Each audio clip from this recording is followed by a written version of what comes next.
What's good, y'all? It's the one and only King Cal 516 live in the mix, and this is the Swiss Flames podcast. Be sure to check out our website, www.swissflames.com. Hit us up on Twitter at Swiss Flames, and definitely check out the Facebook, YouTube page at Swiss Flames Podcast. Please hit the like and subscribe, and definitely notification tab to stay up to date with all things Swiss Flames Podcast.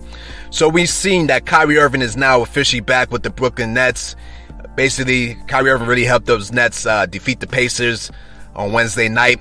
Kyrie dropped 22. It looked like he struggled in the beginning just to get his footing and just to get rhythm. Looked like a little rust. But by the time the fourth quarter came, Kyrie Irving really was aggressive, dropped 10 points in the clutch and helped the Nets defeat the Pacers, who were definitely doing something big time that night. And so the Nets finally smartened up. A lot of this, had to do with the COVID situation, the protocols, losing players. Kevin Durant had to be has been overused all season. So has James Harden. These guys have been playing big minutes. So you need somebody, and they've had some key injuries like a Joe Harris, over the course of the season. But the Nets needed some kind of life, because although the Nets have been staying afloat in the Eastern Conference, if the truth be told, a lot of times when you see the Nets go against the really better teams of the league, you notice that they don't do as good. They lose a lot of games to the really top teams in the league, which if you are a Nets fan, that has to be concerning, right?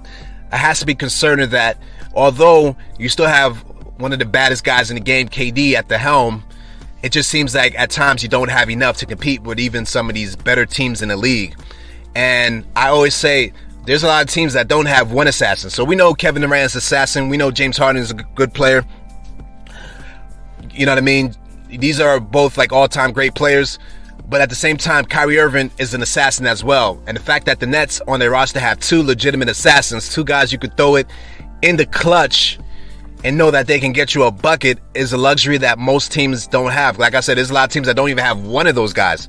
So the fact that the Nets have two legitimate guys like that, and then you add on to that a guy like James Harden, who may not be as clutch as those guys, but as far as being able to make a right play and the right decision, as far as playmaking ability, you put that together with James Harden, you got a force that's hard to be reckoned with, and we know that.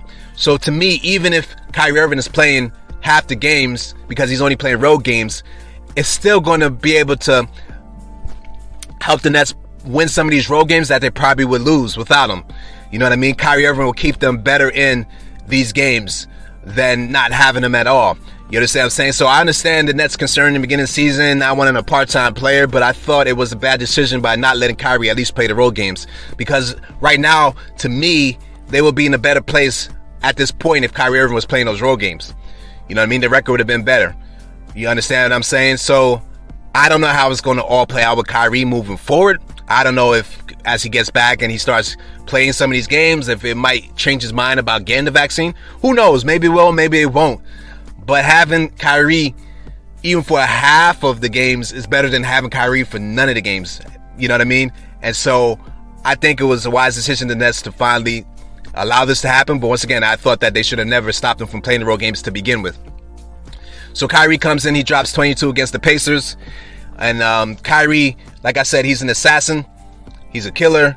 And Kyrie Irving can take more pressure off Kevin Durant than James Harden can. And that's no disrespect to James Harden.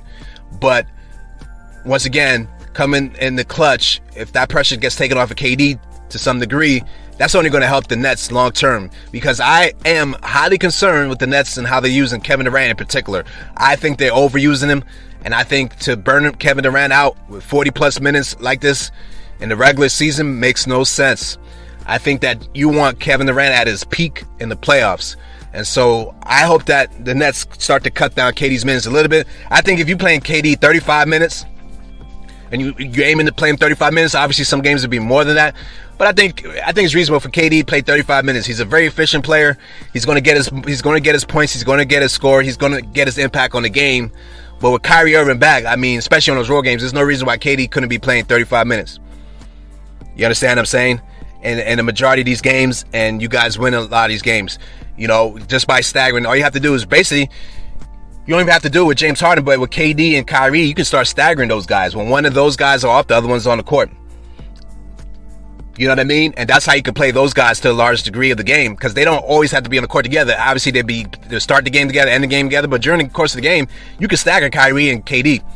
You know what I'm saying? And that way you always have one of those killers on the court at all times. I mean, that's the way I would play it if I was coach. We'll see how Steve Nash does it. But the one thing I know is about Steve Nash, he does play key guys a lot of minutes. Reminds me of Tom Thibodeau. Like, you just trust your main guys and you overplay them. But, you know what I'm saying, you got to be smart about that too, because the race is not a sprint, it's a marathon when it comes to NBA. It's a long season.